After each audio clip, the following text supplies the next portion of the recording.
நாமத்துக்கு மகிமை செலுத்துறோம். இந்த நாள்ல வந்து நம்ம நிறைய பெண்கள் தான் கலந்து கொண்டிருக்கிறோம். எல்லாமே ரட்சிக்கப்பட்ட ஆவிக்குரிய வாழ்க்கையில வந்தவங்க நான் விசுவாசிக்கிறேன். வார்த்தைகள் கொடுத்திருக்காரு, அதை தான் உங்க கூட நான் பகிர்ந்துக்க போறேன்.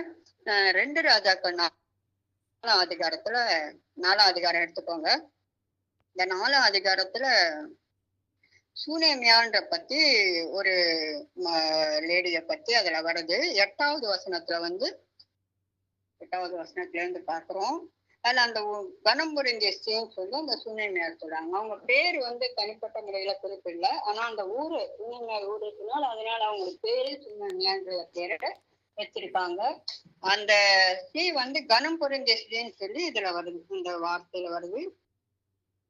பின்பு ஒரு நாள் எலிசா சூனேமியாருக்கு போயிருக்கும் போது அங்கே இருந்து கனம் புரிந்திய ஒரு ஸ்ரீ அவளை போஜனம் பண்ண வருந்து கேட்டுக்கொண்டாள். அப்படியே அவன் பயணப்பட்டு வருகிற போதெல்லாம் போஜனம் பண்ணும்படி அங்கே வந்து தங்குவார். அது அவங்க அந்த ஊர்ல வந்து வீட்டுல போய் தங்கும்படியா. கனம் புரிஞ்ச ஸ்ரீனா 2 விதத்துல, ஒண்ணு படிப்பு பணம் அந்த மாதிரி இருக்கு.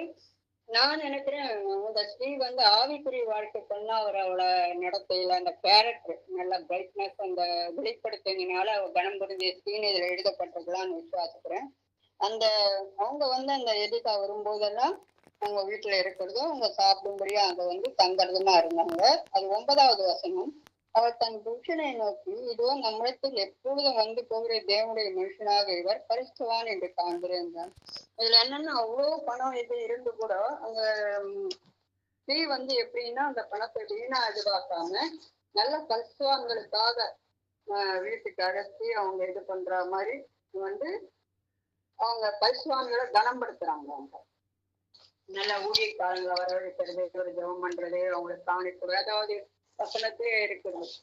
கொஞ்சம் எளிமையான பரிசுத்தவான்களுக்காக உதவி செய்யுங்கள்னு வருது.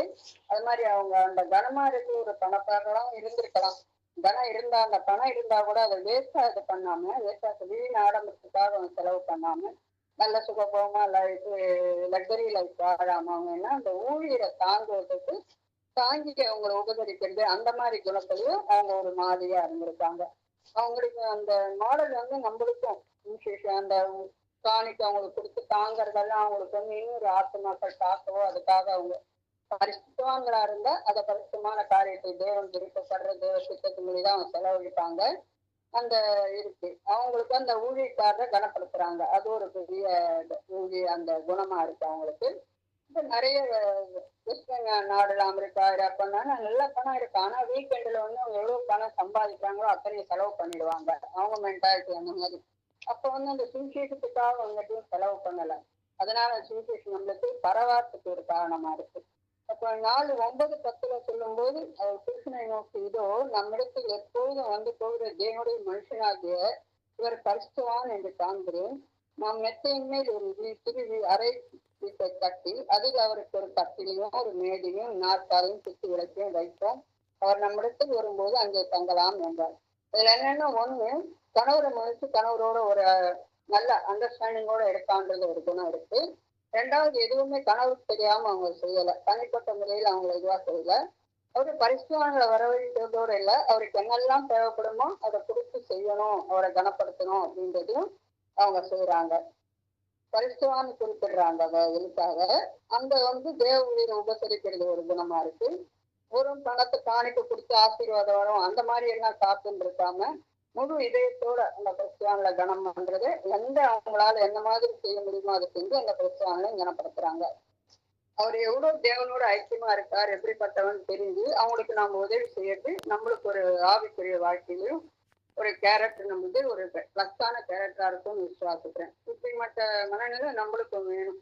நம்ம வசதி இருக்கும்போது நம்மளுக்கு கொடுக்குற ஆசீர்வாதமே தேவராஜ்யத்தை கட்டுறதுக்கு பயன்படுத்தணும்னு தான் சொல்லுவாங்க. அவங்களுக்கு இஷ்டமானது கூட இல்லை, அவங்களால முடிஞ்ச அளவுக்கு தேவராஜ்யம் கட்டுறதுக்காக நம்மளுக்கு கொடுக்குற ஆசீர்வாதத்தை வெறும் காணிக்க மட்டும் இல்லை, நிறைய வேலைகளுக்கு இருக்கலாம், ஒரு குடும்பத்தை ஆதரிக்கலாம், மிஷினரி இருக்காங்களா, எத்தனையோ இருக்கு. ஆனா தேவன் யாரை எப்படி அவங்களால செய்யும்போது அதுக்கானது. அதை எப்படி செய்யணும்னா நம்ம பணம் இருக்குன்னு நம்மள வீணா ஆடம்பரமா செலவு பண்ணாத ஆண்டவருக்கு நம்ம இது பண்ண மாதிரி இருக்கிறது என்னன்னு அந்த குணத்துலயும் இந்த ஸ்ரீ வந்து ஒரு மாதிரியா இருக்காங்க. நம்ம குறுகிய மனப்பான்மை இல்லாம நம்ம ஆசீர்வாதம் வரணும், நம்ம குடும்பத்துக்கு மட்டும் இருக்கணும் அப்படிங்காம ஒரு பரிசுத்தனம் பண்ணி அவங்களுக்கு எல்லா விதத்தையும் எடுத்து கொடுத்து தாங்கும் போது அந்த ஆசீர்வாதம் அவங்க குடும்பத்துக்கு ஆசீர்வாதம் வருது. அவங்களுடைய இதுவும் அது ஒரு நிம்மதியான ஒரு சமாதானமான ஒரு காரணமா இருக்கு அவங்களுக்கு. 4:10 2 ராஜாக்கள் 4:10 சூழ்நிலைக்கிற ஒவ்வொரு காரியமும் என்ன பொருள் அவங்களுக்கு தேவைப்படுறதுன்றத அவங்க சொல்றாங்க. அவங்களுக்கு என்ன தேவைப்படுறது அதை கொடுத்து அவங்க உதவணுன்றதும் காமிக்கும். இதுல என்னன்னா ஒரு நல்ல குணசாலியா புருஷன் சொல்றது ஒரு இது, நல்ல குணசாலியா புத்தி வசதியா புருஷனுக்கு அடங்கினவங்களா அப்படிதான் இருக்கும்னு சொல்றது. இந்துல கூட எங்க கஷ்டத்துக்கு கூட அப்படிதான். எதுவா இருந்தாலும் ஜென்ஸ் எல்லாம் வந்தாங்கன்னா நாங்க எதிரே வரக்கூடாது. அவங்களுக்கு ஊருக்கு போற மட்டும் ஒரு ரூம்ல தான் இருப்போம். வாங்கன்னு சொல்லுவோம், சமைச்சு சாப்பாடெல்லாம் போடுவோம், உங்களை இது பண்ணிட்டு கிளம்பி போகும்போது மட்டும் போயிட்டு வரேன்னு சொல்லிட்டு போவாங்க. அப்ப மட்டும்தான். அப்ப கூட அந்த எங்களுக்கு கஸ்டம்ஸ், இந்த பிராமின் கஸ்டம்ஸ்ல அந்த புடவை கட்டுறதோ மேல போட்டுக்கிறதோ அந்த இதெல்லாம் வந்து ஒரு என்னது அது ஒரு கலாச்சாரம்வாங்க. அது மாதிரி தான் நடந்துக்கணும். அந்த மாதிரிதான் இங்கிலீஷ் சொல்லுவாங்க. அவங்க புருஷனை கீழ்ப்படிந்து புருஷனுக்கு சொல்லிதான் செய்யறாங்க. புருஷனையும் சேர்த்து அந்தனோட இதுல இப்படி நடந்துக்கணும்ன்றத அவங்களுக்கு வெளிப்படுத்துறாங்க. இந்த குணசாலியாவும் புத்தியுள்ள ஸ்திரியாவும் இருந்து புருஷனுக்கு அடங்கினாவும் இருக்கிறாங்க. அது இது வந்து என்னன்னா சபை கிறிஸ்துவத்துக்கும் எப்படி இருக்கணும் காணப்படுறதுக்கு ஒரு மேலாட்டமா இருக்குது. எப்படின்னா கீழ்ப்படிந்து கர்த்தருக்கு கீழ்ப்படியணும், குடும்பத்திலையும் கணவருக்கு கீழ்ப்படிந்து நடக்கணும்ன்றத ஒரு மாதிரியா காமிக்கிறாங்க. 2 ராஜாக்கள் 4:11-13 மட்டும் பார்த்தா, ஒரு நாள் அவன் அங்கே வந்து அந்த அறைக்கு தங்கி அங்க படுத்துக் கொண்டிருந்தான் ஏலியா. அவன் தன் வேலைக்காரனாக கேயாசை நோக்கி இந்த சூனேமியாளை அழைத்துக் கொண்டு வா என்றான். அவளை அழைத்துக் கொண்டு வந்தான். அவள் அவனுக்கு முன்பாக நின்றாள். அவன் கேயாசை பார்த்து, இதோ இப்படிப்பட்ட சகல கலக்கங்களோடும் நம்மளை விசாரித்து வருகிறாயே, உனக்கு நான் என்ன செய்ய வேண்டும்? ராஜாவிடத்திலாவது சேதானுபவிக்கா உனக்காக நான் கேட்க வேண்டிய காரியம் உண்டோ என்று அவளை கேள்ந்தான். அதற்கு அவள் என் ஜனத்தின் நடுவே நான் சுகமாய் குடியிருக்கிறேன் என்றார். நாம் காண்கிறேன். அவள் வந்து விசாரிக்கும் போது அவங்க வந்து அப்படியே முன்னாடி அவங்க கிட்ட சொல்லல அவளோட குறை எதுவா. அவளுக்கும் குழந்தை இல்லாத போது ரொம்ப கஷ்டமா இருக்கும். நிறைய அந்த சமூகத்துல ரொம்ப பாதிக்கப்பட்டிருக்காங்க. ஆனாலும் அது வந்து என் ஜனத்து மத்தியில நல்லாவே இருக்கும். ஒரு சிக்கியான வாழ்க்கை வாழறாங்க. இருக்கிறத வச்சு அந்த சிக்கியா இருக்கிறது அது ஒரு குணம் வந்து இந்த கனமுள்ள ஸ்வீட் இருக்கு துணையாளுக்கு காணப்படுறது. இப்ப எதைய கேட்கும் போது கூட நான் என் ஜனத்தில் நான் சுகமா கொடுக்க ராஜா கிட்ட சொல்லணுமா பிரபு கிட்ட சொல்லணும்னு பெருமை இருக்கு. வேணும்னு கேட்கும் போது கூட அவ அந்த எந்த இதுவும் கேட்கல. ஆனா அவளுக்கு குழந்தை இல்லை, அதை கூட அவ சொல்லாம கத்திற்குள்ள அவளை பலப்படுத்தி ஒரு சிக்கியான வாழ்க்கை வாழ்ந்துட்டு இருக்கா. அப்பயும் கேயாசி தான் சொல்றாரு, அவளுக்கு குழந்தை இல்லை, அவளுக்கு செய்ய வேண்டியது கேயாசி அவன் கேட்டதற்கு அவன் அவளுக்கு பிள்ளை இல்லை, அவன் புருஷனும் பெரிய வயது உள்ளவன் என்றான். வயசா எடுத்து என்னால அவளுக்கு குழந்தை, ஆனா அவளுக்கு பிள்ளை இல்லைன்றதை பத்தி அவள் கவலைப்படல. இருக்கிறத வச்சு அவள் கத்தருக்குள்ள அவளை உண்மையாவே இருந்தா, உண்மையான பெண்ணா நடந்திருந்தாங்க. அது ஒரு பெரிய குணமா இருக்காங்க.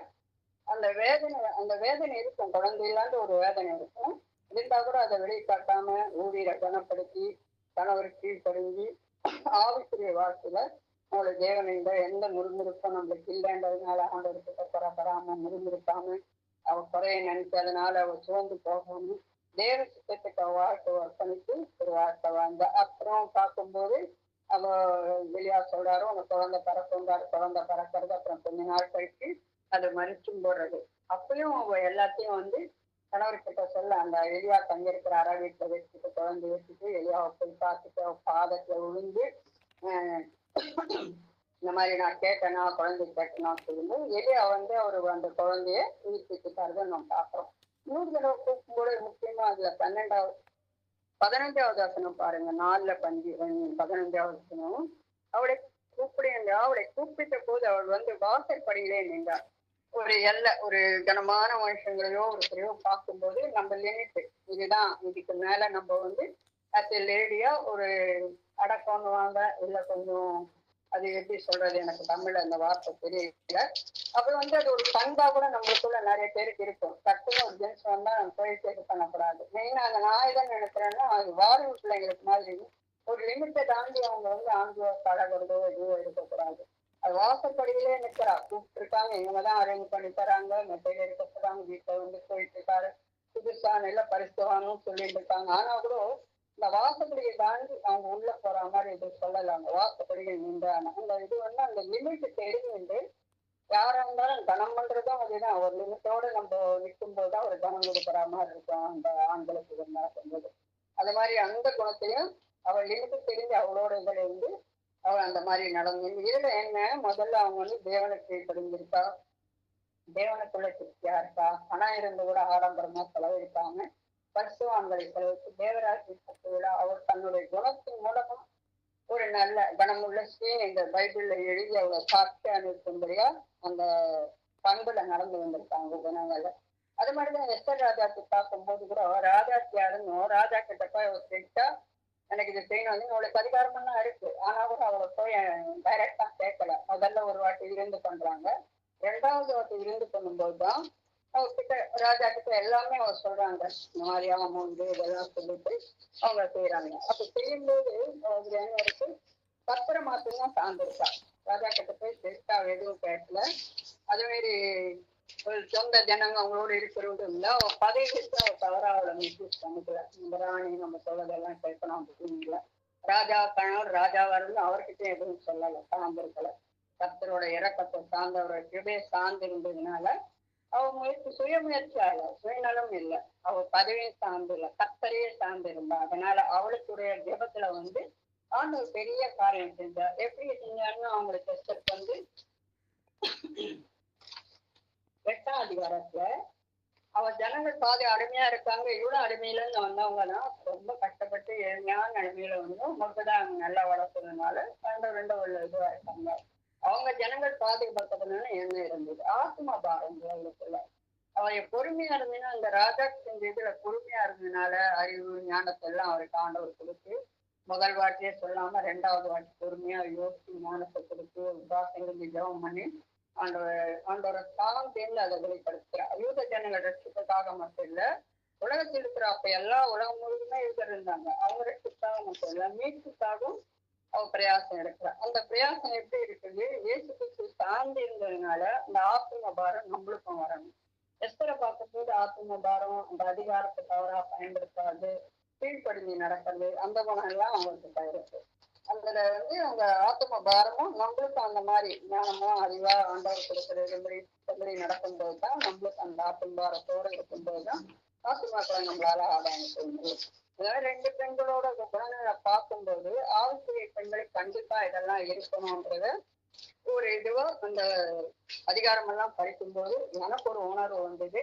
கர்த்தர் இந்த நாளையும் நம்மளையும் பெண்கள் நிறைய இருக்கும், ஆவிக்குரிய வாழ்க்கையில இருக்கும், எல்லாருமே இந்த மாதிரி பண்புகளோட நம்ம நடக்க இந்த குணங்கள் எல்லாம் நம்மள்ட காணப்பட குடும்பத்துல நல்ல ஒருமணம், ஒரு ஐக்கியம், அன்பு, கீழ்ப்படிதல் எல்லாமே இருக்கு. இப்ப கர்த்தருக்கு கீழ்ப்படிதோட சொந்த கீழ்ப்படிந்து பயபக்தியா இருக்க கடவுள்னு சொல்லுவாங்க, வசனம் சொல்றது. அவன்னா நம்ம குடும்பத்துல கூட கல்யாணம் ஆயிட்டு வந்துட்டாக்கா அங்கதான் இருக்கணும், அவங்க சொல்றதை கேட்கணும், கோவப்படக்கூடாது, எது வாங்காலும் அங்க அட்ஜஸ்ட் பண்ணிட்டு இருக்கணும்னா டேட் பண்ணி அனுப்புவாங்க. அது எந்த இதுவா இருந்தாலும்.